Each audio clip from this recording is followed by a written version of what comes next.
നമസ്കാരം. വളരെയധികം റിസ്ക് ഉള്ള ഒരു ബിസിനസ് ഏരിയയാണ് ഫിലിം ഇൻഡസ്ട്രി. കോടികളുടെ നഷ്ടമാണ് പലർക്കും വരുന്നത്. ലാഭം വരുമ്പോഴും അങ്ങനെ തന്നെയാണ്. ഇപ്പോൾ മലയാള സിനിമയിലെ വ്യാജ പ്രമോഷനെതിരെ ഒരു വിഭാഗം സിനിമാ നിർമ്മാതാക്കൾ തന്നെ രംഗത്ത് വന്നിരിക്കുകയാണ്. ലാഭവിഹിതം പെരുപ്പിച്ചു കാട്ടാൻ ഇടനില സംഘങ്ങളെ ഉപയോഗിക്കുന്നവർക്കെതിരെ നടപടി ആവശ്യപ്പെടുകയാണ് നിർമ്മാതാവ് സാന്ദ്ര തോമസ് പ്രൊഡ്യൂസേഴ്സ് അസോസിയേഷന് കത്ത് നൽകിയിട്ടുണ്ട്. നടിയായും നിർമ്മാതാവായും കഴിവ് തെളിയിച്ച വ്യക്തിയാണ് സാന്ദ്ര തോമസ്. സാന്ദ്ര തോമസിന്റെ നിർമ്മാണത്തിൽ ഏറ്റവും പുതിയതായി ഇറങ്ങിയ സിനിമയാണ് ലിറ്റിൽ ഹാർട്സ്. ബാബുരാജ്, ഷെയ്ൻ നിഗം എന്നിവരാണ് പ്രധാന വേഷത്തിൽ എത്തുന്നത്.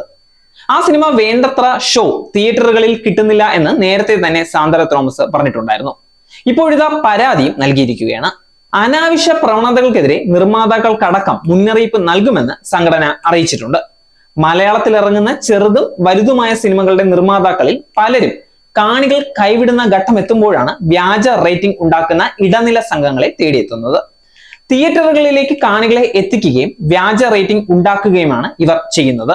ഇത്തരം അനാവശ്യ പ്രവണതകൾ തടയണമെന്നാവശ്യപ്പെട്ടാണ് നിർമ്മാതാവ് സാന്ദ്ര തോമസ് പ്രൊഡ്യൂസേഴ്സ് അസോസിയേഷന് കത്ത് നൽകിയിട്ടുള്ളത്. ഫ്രീ ടിക്കറ്റുകളിൽ നൽകി ആളെ കുത്തിക്കയറ്റി വ്യാജ വിജയങ്ങൾ ആഘോഷിക്കുന്നത് സിനിമ വ്യവസായത്തെ തന്നെ തകർക്കുമെന്നാണ് മുന്നറിയിപ്പ്. ഇക്കാര്യം വിശദമായി പരിശോധിക്കുമെന്ന് നിർമ്മാതാക്കളുടെ സംഘടന അറിയിച്ചിട്ടുണ്ട്. എന്നാൽ നിർമ്മാതാക്കളുടെ സംഘടനയുടെ തലപ്പത്തുള്ള ചിലർ തന്നെയാണ് വ്യാജ പ്രമോഷന് മുന്നിൽ നിൽക്കുന്നതെന്ന് മറ്റു നിർമ്മാതാക്കൾ ആരോപിക്കുന്നുണ്ട്.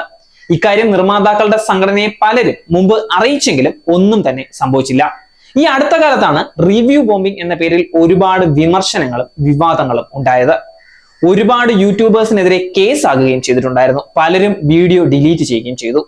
ഈ അടുത്ത കാലത്താണ് മമ്മൂട്ടി കമ്പനി പോലും ടർബോ റിലീസ് സമയത്ത് അശ്വന്ത് കോക്ക് എന്ന ഒരു യൂട്യൂബർക്ക് കോപ്പിറൈറ്റ് ക്ലെയിം കൊടുത്ത് വീഡിയോ ഡിലീറ്റ് ചെയ്യിച്ചത്. നേരിന്റെ വാർത്തകൾ നിങ്ങളുടെ വിരൽത്തുമ്പിൽ എത്താനായി സാക് ന്യൂസ് ചാനൽ സബ്സ്ക്രൈബ് ചെയ്തും ഷെയർ ചെയ്തും ഒരു ശരിയായ മാധ്യമ നിലപാടിന് നിൽക്കാൻ ഞങ്ങൾ നിങ്ങളെ ക്ഷണിക്കുന്നു.